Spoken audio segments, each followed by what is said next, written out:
Hey there, today I want to guide you through 4 reasons why your digital products might not sell at all.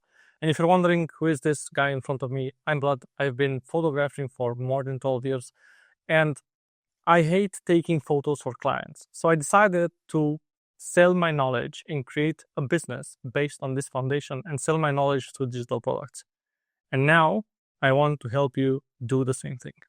So let's dive into it. The first reason is usually people don't do any research. The problem here is that you're trying to create product B and your audience wants product A. And so a lot of people think that whatever I needed as a creator years, months ago, my audience would need the same thing. But sometimes that's not completely in sync. And something like this happens when you're creating a preset pack, like I did. In the beginning, I created a preset pack with a masterclass included, and I advertised the shit out of it, and nobody bought it.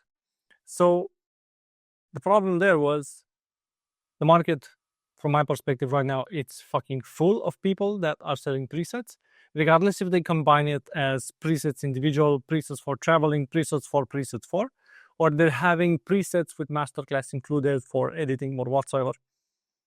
Every single photographer, or 99% of the photographers on this planet, are selling presets. And so I think you would need to step a bit out of this area and provide something that people literally need and want to buy from.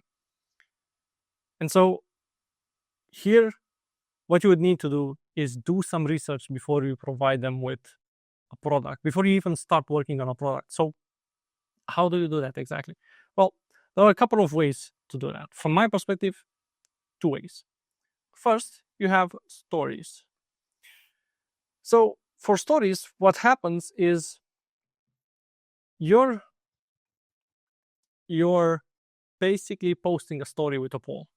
And you're not doing it just once, you're doing it several times, once per day, once every 2 days, with a poll where you're asking, hey, what's your biggest issue right now with insert the niche, like with photography, with health, with fitness, with programming, with whatever, because these things, these reasons are not only related to photography, they're related to every single niche.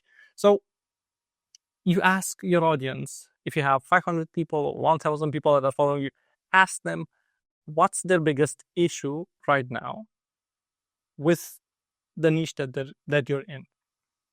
And usually they'll say something like editing or photographing or losing weight, or they usually go for general stuff. Specifically, if you input there in the poll general stuff, that's what they would vote for.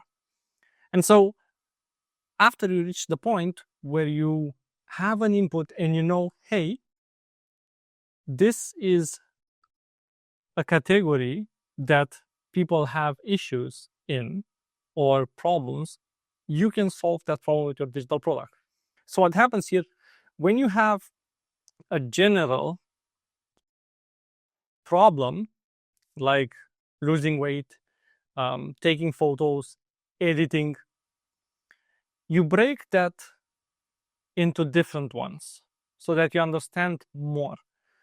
So if you did in a week 7 stories where you asked what's your problem right now with what you're currently learning, or what's your biggest issue in certain niche, and they're coming and saying editing, let's do a bit of an exercise. So people would say editing.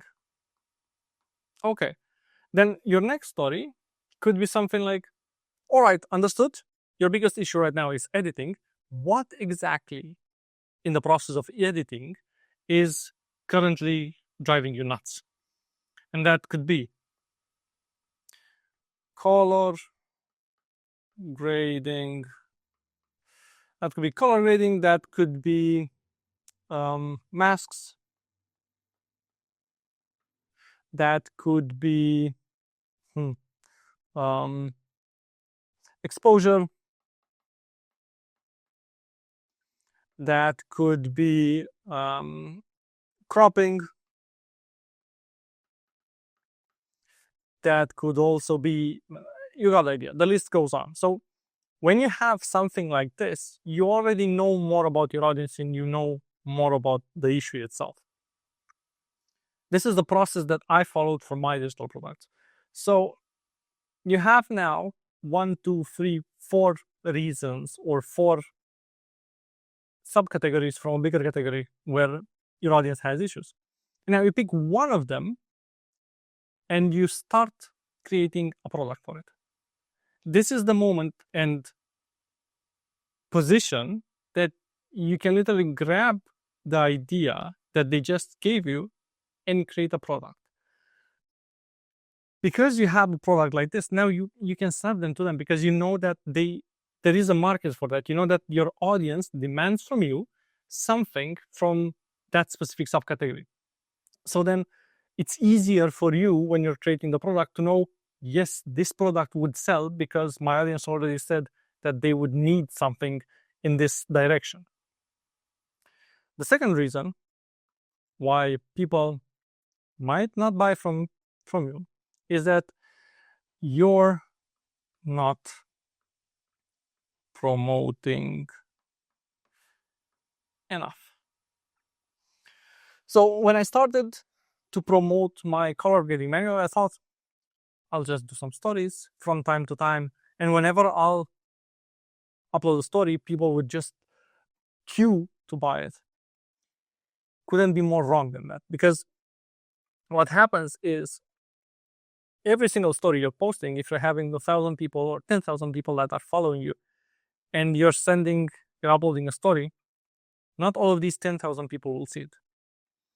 And so maybe 1, 2, 3, 5, 10% of them will see it. So that happens that you're not promoting it enough. They don't know, they can't buy something if they don't know you're selling that thing. So the easiest way to do this is to promote it more. And the way to do that is do stories, daily stories, 1 story per day. And then you have 1 story per day, and that's not enough. You have 1 carousel where you teach something about, in my case, color grade. And at the end of the carousel, once they scroll through the carousel, you have a CTA at the end. Comment X and I'll send you the product. And I'll give you more details in the DMs. I'll comment X and you'll receive Y. Comment X, receive Y. Okay. What else could you do? You could also do a reel. So if you're doing a reel, you could either teach the people something about that specific product as, hey, this is how I color grade my photos, and I'm using this, and these 2 colors are complementary, and you can use this thing, or you could use the following color scheme in order to color grade whatever. And so you're telling people, and you're teaching them something, and you're giving them value. So here you could have, at the end of the reel, you could literally say it verbally. Hey, if you want to know more about this, comment X and I'll send you Y. So you can have voice CTA, or you could have in the description, you could have the CTA in the description. And so now it's a lot easier because you have 1, 2, 3, 1 story. You have a story, you have a carousel, you have a reel that you're posting so that it reaches more people. Now, what's happening with the reels and lately with the carousels as well? They start to reach people that are not in your audience. So because digital products usually are impulse products, meaning I see it online somewhere, I realize I have a problem, that product might fix it, I need to buy it right now. So what happens is digital products are bought on impulse, as I said. And in this specific situation, in a reel or a carousel, you're not only pushing the content to be seen only for your audience.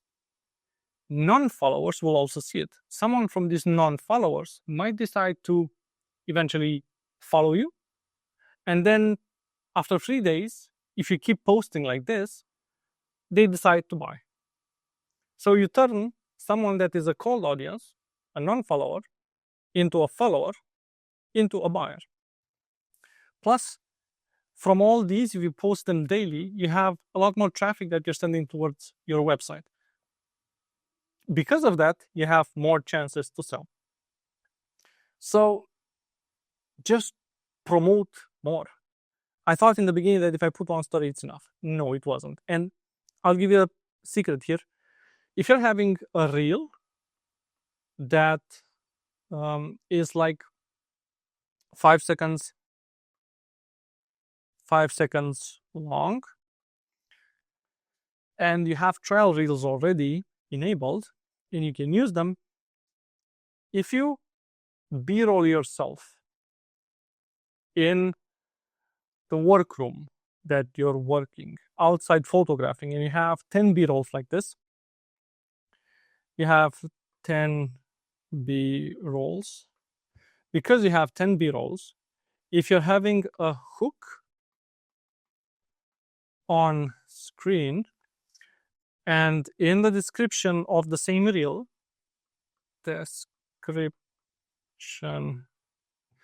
you teach something, and then after you finished giving value, you go into a CTA and say, hey, if you want to learn more about whatever was above, comment this and I'll send you that.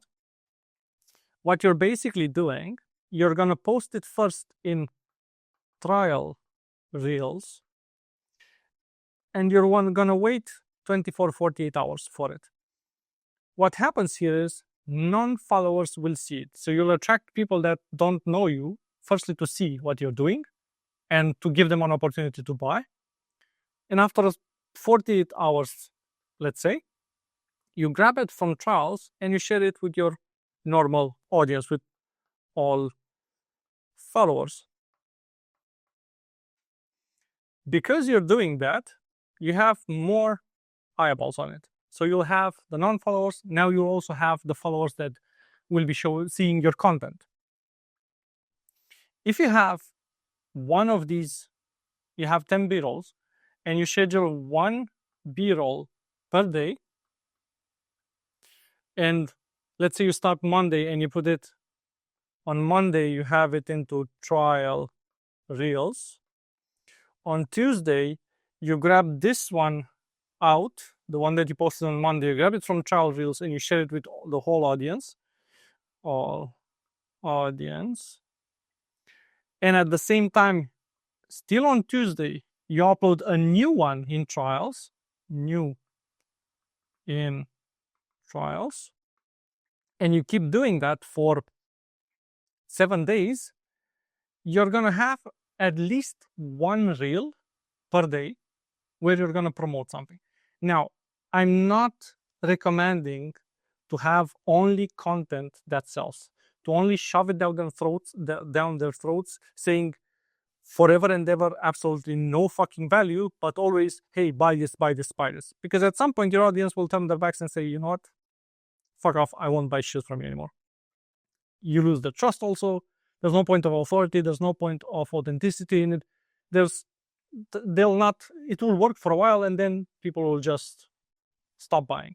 So you need to be a bit smart and you need to combine it with other stuff that you're doing. If you're doing one carousel per day for selling something, then do a reel where you're not selling something, where you're talking to the camera, where you're discussing about something, you're just grabbing your phone and you're doing a reel about how your day was, and that's it. So that you can combine them and you're not getting your audience bored and you're not always sounding salesy. The next reason why your digital products might not sell is you're trying to sell without proof. And so what happens here is that you're trying to sell without knowing if the idea is valid, without knowing if that product helped someone, without knowing absolutely anything about product. So what happens is people are not trusting it enough. They're not having the trust yet to swipe their cards. So what you do here, and what I usually recommend, and I tell everyone that I work with, start from selling something with a low price. I know it might sound bollocks, and you might say, yeah, but it's a low entry product, low entry. I want to get rich fast. You won't get rich anyhow by selling just digital products and one single digital product. And you won't do it anyhow overnight. The whole idea here is, firstly, when I started, I had no trust in myself that I could sell something online and make money from it. So the first thing is I need to trust the process. I need to make myself and to convince myself that I can do this, and this can also happen to me, that I could grab the skills and the knowledge that I have inside my head, put it into a digital product, and that thing will sell. Once it demonstrates me that, then I know that I could do it again and again and again, and then it's just a scaling problem. So what happens is, start with something that is $6.99. If you want $6.99, €6.99, it doesn't matter. Start with something that is $6.99, and then you build it not too dense, not too big. When I started with the color grading manual, it had 10 pages in the beginning. No layout, no fancy ebook design or whatsoever. It was just 10 pages about color grading, and that was it. And what happened was, after I had the first 10 sales, actually after each sale that I had, I went personally to the person that bought it, and I asked a review and an improvement plan. What does that mean? I went to them and asked, hey, did you enjoy the product? Yes or no? No. What was the reason why? Because I think it didn't touch the part where you're doing color mix. Or you were only talking about the color grading menu in Lightroom, and you weren't talking about white balance or color grading with mask and so on. And so what happened is I grabbed what they need enough, because they bought it and they had already the trust to buy it. They bought it. So that specific opinion is very valuable for me, because I want to have happy customers. And so I just went to them, I asked them, they gave me the feedback. So then the next iteration of the product, after having these 10 people that gave me improvements and reviews and what would they need to have inside the manual, the next time I updated the manual, it wasn't $6.99 again, it was $9.99, and I added exactly what they gave me as a response, exactly what they needed. So I added more pages, I added different stuff in it, like more pages on color grading, more in-depth, more examples, photos breaking down every single step and how I was color grading. So I went through the whole process. I grabbed the feedback that they gave me, I implemented in it, and I told them since the beginning, because you're buying it at $6.99, I will give you lifetime updates. What happens here when you give lifetime updates, I know you might think, yeah, but then they wouldn't buy the new version. It's a digital product. You want all these 10 people, or all the people that bought it, to be happy to give you an awesome review. And so lifetime updates basically means that whenever you're updating the manual with more information, they'll receive it for free. So if they're not happy in this specific moment, they won't give a review now. You add whatever they requested, you send it over, they are happy, ask them for a review, then you'll have a good review. The process is simple.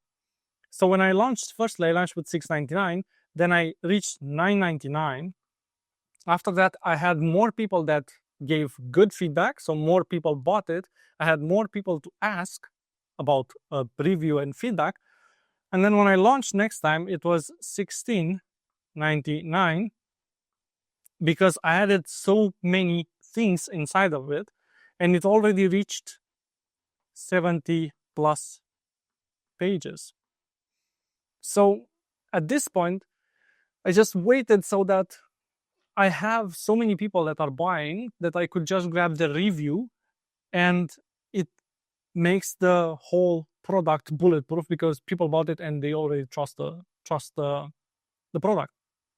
And so my last update, because I wouldn't go higher than this as a digital product, at least not for something like this. Maybe if you're having a course or whatsoever, yeah, you can go at a higher price. But what I did is the last price would be $24.99 or euros or $30. So this is euro here.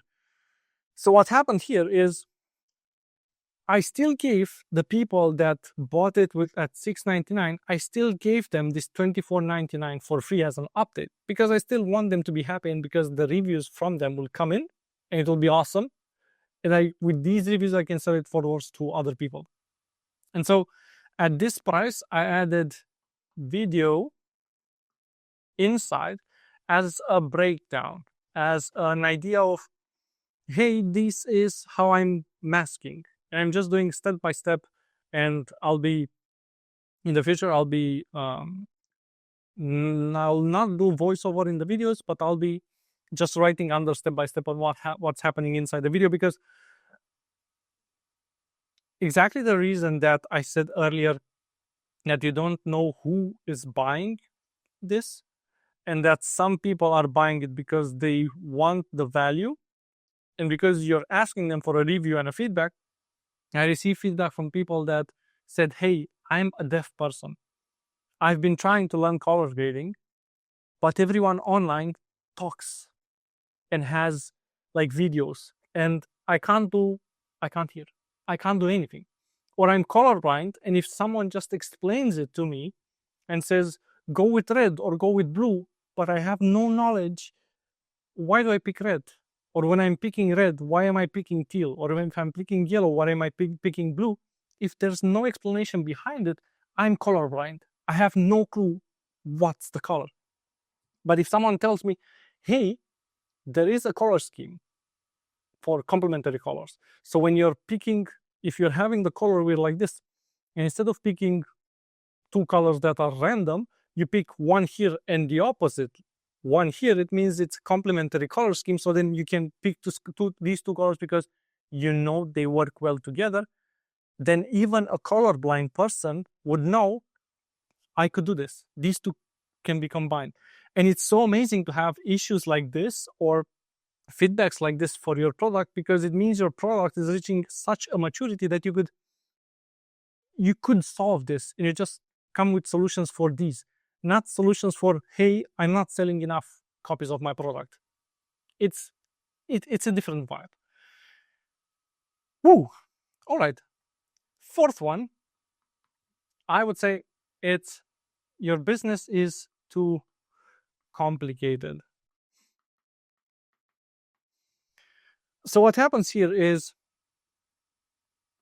the funnel, and nowadays funnel became a fancy word that everyone's using for everything, and it sounds like it's something fucking complicated, but it's not.